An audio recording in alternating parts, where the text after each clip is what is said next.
बोलिए श्री सतगुरुदेव महाराज जी की जय, साचे दरबार की जय।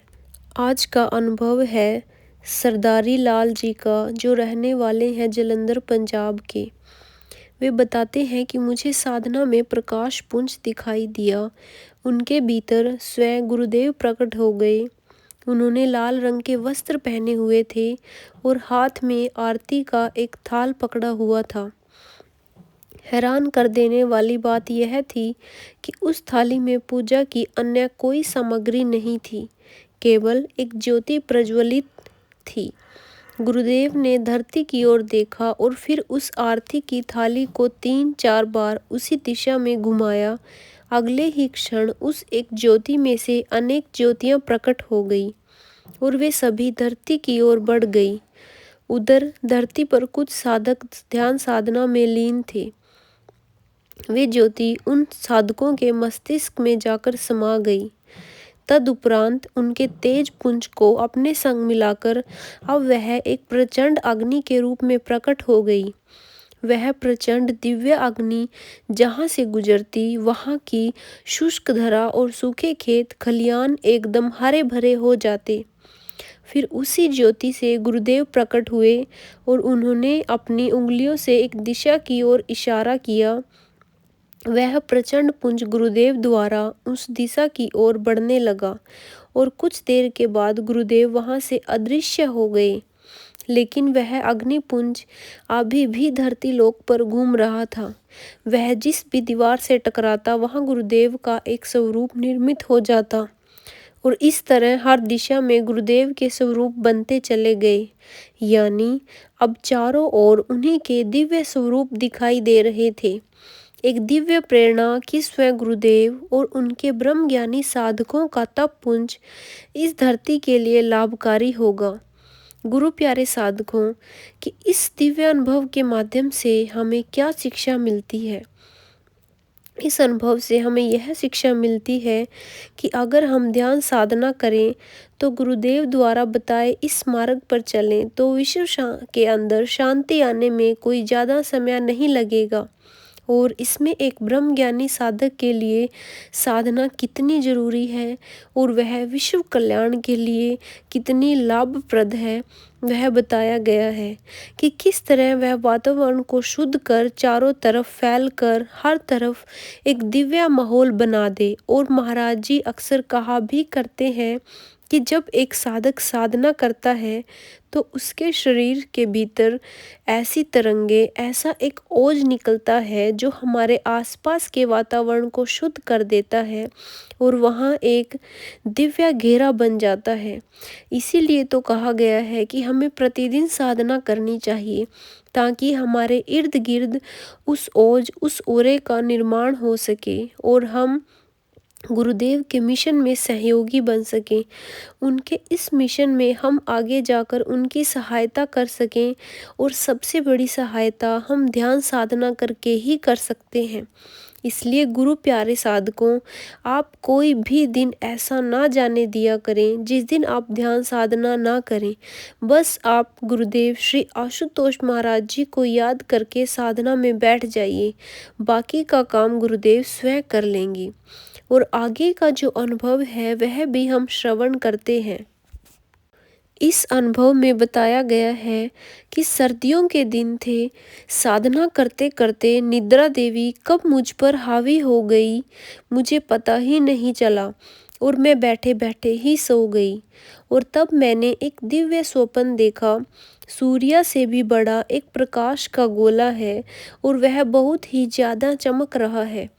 तभी उनके भीतर से बहुत तेज आवाज आई, जागो, यह समय बहुत कीमती है। बीत जाने के बाद यह लौटकर कभी नहीं आएगा, इसलिए इसे सोकर व्यर्थ ना करें। सच मानिए उस समय मेरी नींद इतनी गहरी थी कि मैं सुनकर भी समझने की स्थिति में नहीं थी।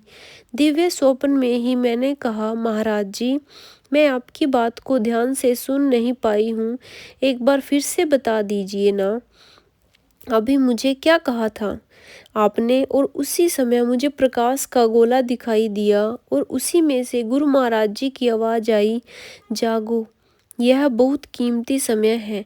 बीत जाने के बाद यह कभी लौटकर नहीं आएगा, इसलिए इसे सोकर व्यर्थ ना करें।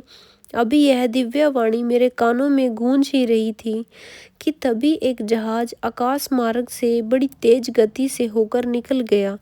मेरा स्वप्न यही समाप्त हो गया और फिर मैं साधना से उठ गई। इस घटना का सही अर्थ समझने के लिए मैंने एक गुरु बहन से अपना अनुभव साझा किया। गुरु महाराज जी की कृपा से उन्होंने तुरंत बात की गहराई को समझ लिया और कहा कि जहाज की तीव्र गति समय का ही सूचक है। जिस तरह पलक झपकते ही जहाज आंखों के आगे से गायब हो गया, ऐसा ही समय होता है। समय भी अपनी गति से निकलता जा रहा है, हाथों से छूटता जा रहा है। बीता हुआ समय कभी वापस नहीं आएगा। इसलिए महाराज जी चाहते हैं कि हम समय रहते जाग जाएं और इस अवसर का भरपूर लाभ उठाएं। मेरा नाम भगवान देवी माता है और मैं नूर महल आश्रम में ही रहती हूँ।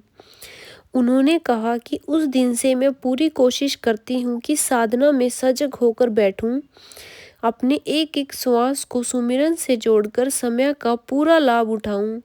गुरु प्यारे साधकों, गुरु महाराज जी ने कितना अच्छा संदेश हमें इस दिव्य अनुभव के माध्यम से दिया है कि जो यह समय चल रहा है, यह समय हमें सोकर नहीं गुजारना है, बल्कि हमें गुरु को याद करके गुजारना है।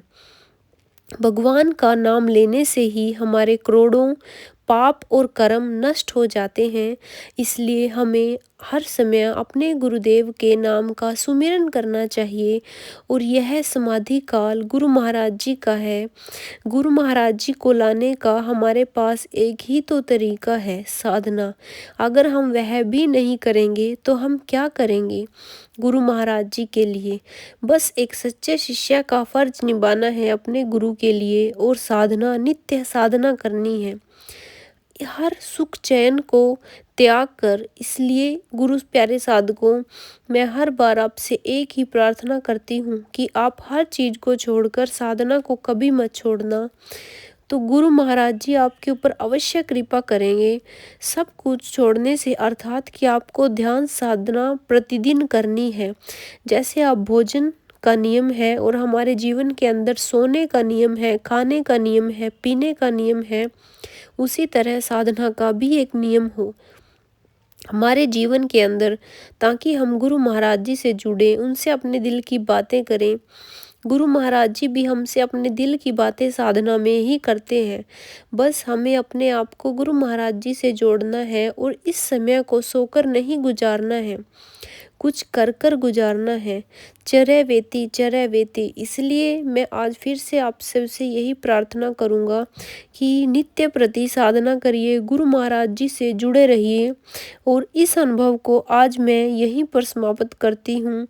आगे मैं इस अनुभवों की श्रृंखला में फिर से आप सबके लिए एक और अनुभव लेकर आऊँगी, जो गुरु महाराज जी अपने भक्तों को समय समय पर करवाते रहते हैं।